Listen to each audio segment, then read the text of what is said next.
Hi, friends, and welcome back to Behind the Stethoscope. My name is Dr. Elizabeth Brann.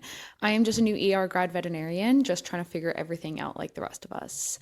This episode today, we are going to talk about something that has actually been coming up quite a bit in my life. Lots of questions, lots of decisions, but that topic is betting on yourself. I don't want this episode to feel like a hype speech, me saying, look at me, I've gotten everything figured out.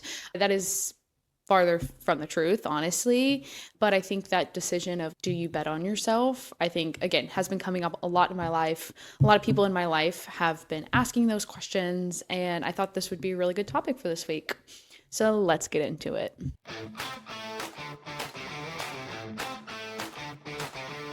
I just want to start with betting on yourself is not a glamorous, easy path, to say the least. There has been a lot of situations in my life that I look back on and look that I bet on myself. But there are situations in my life now, and I think that all of us can relate to this, where you think about betting on yourself, but you're too scared to. That's okay. It is not glamorous. Sometimes it's uncomfortable. Sometimes it's quiet. Sometimes you're even standing alone. So what does this feel like? I know I just alluded to this, but what does that mean? What does betting on yourself feel like and look like? Sometimes it does not mean you are confident. Sometimes you're unsteady. Sometimes you're unsure if this is even the right move for you. For example, getting into vet school, wanting to go to vet school. I never had a plan B. My parents growing up always said, what if you don't become a vet? And I'm like, that's not going to happen because I'm going to be a vet. And I didn't know it at the time what I was truly doing, but I bet on myself. So growing up, I wanted to be a vet since I was 8. So middle school, high school, getting good grades in high school, getting good grades on your ACT and SAT, to get into undergrad, to get a great education, do well in that education to get into vet school, and then persevere through the grind of vet school because there was no other option. I was betting on myself. The financial component behind it, taking out loans. Again, what if this doesn't work out? In my head, going to vet school and becoming a vet, there was no other option. Another example in my life, playing softball in college. There was a lot of time and effort that I put in before even college to say this is what I wanted to do. Betting on myself, saying this is going to work out. There was a world where no one recruited me. There was a world that I didn't play softball, and I would have wasted my time, my parents' money, all this stuff, putting us through travel ball, traveling, going to showcases, and nothing came out from it. There's always that other side of the story. There's always that, what if this doesn't work out? And it's sometimes very loud of, what if this doesn't work out? But there's also that, but what if it does? And I think that part of betting on yourself, even if you're not confident in it, can go a long way. Another example, last one I'm going to talk about right now, is starting this podcast. Honestly, it felt so stupid telling people about it, still telling people about it. It feels so stupid. It's, should I be doing this? Why am I qualified to do this? Again, there is confidence in it, but there's sometimes a lack of confidence. Am I making a difference? Am I doing the right thing? But it's betting on yourself. It's spending the financial means to get everything set up.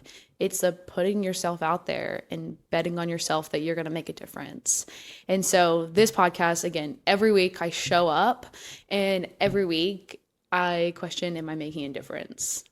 I put in the time, I put in the effort, and I think a lot of it starts with betting on yourself. All right, so if you're not in vet med, this part is for you. I want to start by saying betting on yourself is not this dramatic, big change in your life. It can be moving to a different country because that's what you want. It could be breaking up with somebody just because you feel like you're settling. But it also could be this quiet betting on yourself to be the boss, get that promotion at work, betting on yourself or betting on the relationship that you believe in, saying this is going to work, or I'm going to bet on my future. It's maybe leaving a job because you feel stuck. It's going back to school, even though you feel like it's too late. There's so many examples in our lives that we feel like, maybe I shouldn't do this. I'm not saying go out and do random things just because you feel like it, but I'm also saying when you feel unsteady, when you feel not confident in the situation, sometimes that is the absolute best place to be, because that is where you grow. That is where betting on yourself, looking back to where I was even 10 years ago, my 18-year-old self would be so proud of me for betting on myself. Even 2 years ago, me starting a podcast. I know I mentioned it in the first episode, but I am definitely not the girl to start a podcast and betting on myself, saying, I want to make a difference. I have something to say and I want to say it. I think my past self would be glad that I betted on myself. I don't want this to be a hype speech at all. There is the struggle of it all. There's anxiety. There's lack of confidence. There's fear through it all. Fear that it's not going to work out. Fear that, again, on that what if side, what if this doesn't work out? What if I quit my job and go to something else and it doesn't work out? What if I stay in this relationship and it doesn't work out and then I've wasted X amount of time with somebody? There's that voice in your head that says, are you sure? Is this the right thing to do? That is normal. That is totally normal. That fear that you have is normal. That is something that everybody feels. You're supposed to feel that way, honestly. I feel if you didn't feel that way when making a new decision or making a new jump or a new goal, whatever the case is, then maybe it's not a big enough jump for you. All I want to say about fear is that fear is not a stop sign. It's a hesitation, or maybe even it's a hurdle, but it doesn't mean you stop. It means you keep going and you bet on yourself. Now to the vet students. This part is for you. Bet on yourself. Some people have had the dream like me since I was 8. Some people have had the dream since they were 20. They're in college and then they change their mind and they want to be in vet school. But wherever you were at, bet on yourself. You can do this. Getting through vet school is not easy. Getting into vet school is not easy. Getting through vet school is not easy. And passing your boards is not easy. If it was easy, everybody would do it. Again, I don't want this to be a hype speech, but I feel so passionate about knowing that you can do it, believing that you can do it. If you don't believe in yourself, who is supposed to believe in you? So bet on yourself. I know there's a lot of financial component to it too. What if I go all 4 years, don't pass my boards, I have X amount of dollars in debt because of vet school, and now I can't even be a vet? Whatever the case is, it happens. But those what ifs, you're going to look back on your life and go, I was so scared to make a mistake. I was so scared to make a decision. Look back on it and go, I should have went for it. I should have bet on myself. To the new grads, you are doing something so uncomfortable. You are going to be in a lot of situations that you're uncomfortable in. Lean in, believe in your skills, believe in what you were taught. If you don't know, ask, that's okay. But if you're in an interview and someone asks you, why should they hire you? What are you going to say? I think that's like the biggest question. You got to bet on yourself. You're going to say, listen, these are all my things that I have to give to this company, to give to this hospital, to give to this team. Take it or leave it.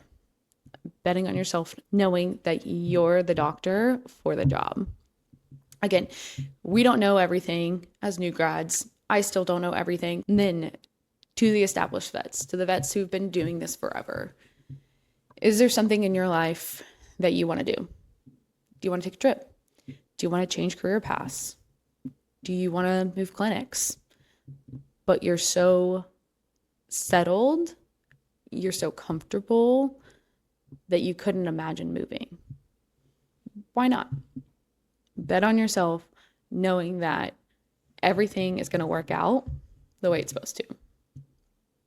So I challenge all spectrums that I just talked about to say, am I settling? Am I doing what I'm doing because it's comfortable? Am I doing what I'm doing because I'm settled? Or am I doing this because it challenges me? It grows me as a person. I think that's the whole point of it, right? I think growing up, we want to be this adult. We want to be there. We want to be successful. We want to do all of those things. But you don't get to that point, honestly, until you bet on yourself. And again, it's daily things or it's these monumental things. Last weekend, I ran a half marathon. Nothing super crazy. Yes, it was 13 miles. Yes, it was very hard. Yes, I had to train for it. Yes, I did all of these things. But betting on myself, knowing that I could do it, again, small thing, small example, moving across the world, leaving your job because you're not happy. Yes, it is comfortable. Yes, you know the doctors. Yes, you know the nurses. But are you happy? Is this what you want to do? And if it is, great. And I love that for you. People find their career paths very early, but circling back, betting on yourself, knowing that you can do it. And once you know that you have the confidence to do it, everyone will too. Okay, so that kind of turned into hype speech. So I'm sorry, but I feel so passionately when I hear about people hesitating. And again, this has been coming up quite a bit in my life on what's your next move, what's your next step. And I think the answer is I'm going to bet on myself. I'm going to bet on what I believe that this could be. So transitioning into case of the week, I am not going to do case of the week actually this week because I have been off for the last 2 weeks. Don't really have a case for this week. There will be one next week. But I will talk about questions that I got over these past couple of weeks. So I went to the University of Illinois to talk to pre-vet students. I always love doing that because I just like really connecting with vet students in particular. It's a passion of mine, but also because I know I'm not too far from those seats. I remember my company coming in, talking about their company, the program, etc. And I always knew that I wanted to be like them. Questions that I've gotten a lot, but questions that I got from this past week. One is, how do I manage work-life balance? I feel like that's the question a lot of pre-vet students ask. Whether you're an emergency or not an emergency, I feel like people always wonder about that. Honestly, in a lot of jobs, people wonder about that. My generation in particular, it was funny. I was actually talking to my cousin about it, who's actually a vet. And she was like, this generation like wants a work-life balance. I'm like, duh, didn't everybody? But that's just not how it used to be in vet med 20 years ago. So how do I establish a work-life balance? I do not look at my work stuff when I'm off. These past couple weeks, I have not looked at the boards. I finished my records before I left and I was done. I was done for 2 weeks. Never thought about it. One is being present in the shoes that you're wearing. I think that's a great metaphor in the sense of actually wearing two. I have my work shoes, I have my personal shoes, and I have my running shoes, right? And when I'm in my work shoes, I'm working like a dog. I'm running around the hospital. I'm trying my absolute best. I am present in that moment, giving those clients what they need. But also, when I'm in my personal shoes, when I'm in my walking around everyday shoes, I'm present in that moment, whether that's with my family, whether that's with my friends, whether that's playing softball, whether that's doing the things that I love to do, filling my cup up however I need to fill it up. Same with you. If you love to knit, go and knit. If you love to travel, find time to travel. If you love hanging out with your family or your significant other or your friends, make time for that. I think prioritizing, and I think Dr. Who said it best, of list your priorities of what you find important. Is family your most important? Okay, prioritize that. Is your career most important? I think that's great. We work so hard to get to this moment. And if the career is your most important thing, awesome, great. If finding a relationship and getting out of this single life and starting a family and whole nine yards, if that's your priority, that's absolutely amazing and you should definitely go for it. But finding that work-life balance and saying, what fills my cup up outside of work, continue doing that, and then work hard while you're there. I think that's, again, really important. Another question that I got, actually I got this 2 or 3 times, was, do I like my job? I think that's such a funny question. But then when I thought about it afterwards, I was like, of course I do. Why would I be doing this job if I didn't? And thinking back when I was on the flight home, it definitely hit me not a lot of people like what they do, is good at what they do and they like it. I am so extremely blessed to have that opportunity where I like my job and I'm good at it. But it was just like so funny when it was like, do you like your job? No, I love my job. This is like the career I was meant for. And I keep saying it over and over, but it's true. Like I am so passionate about ER. I'm so passionate about vet med. And again, one of the reasons I wanted to start this podcast of talking about the things aren't talked about to grow this profession, to make it an even better work environment. So an ER vet's career and emergency is not cut short. I feel like once we can get to that point, I feel like that's going to help so many people down the line. So those are a couple questions that I got over the week just talking to vet students. So I just want to leave you guys with this. If you're feeling stuck, if you're feeling restless, if you feel like something's pulling you in a different direction, you're not crazy. You're not behind. It means you're growing. It means you're evolving. Betting on yourself does not mean you're reckless, does not mean you're dropping everything and moving to Australia tomorrow. It's saying, I trust myself to at least try. Even if it doesn't work out perfectly, you will say, I was brave enough to try. And that version of you, they are worth it. So thank you guys so much for attending this episode. If you feel like that really hit you to the core, or you know somebody that would benefit from this episode, definitely send it to them. And if you guys have any questions, as always, DM me, message me. I would love to hear from you guys. But also, I will see you guys next week on Behind the Stethoscope. Thanks so much.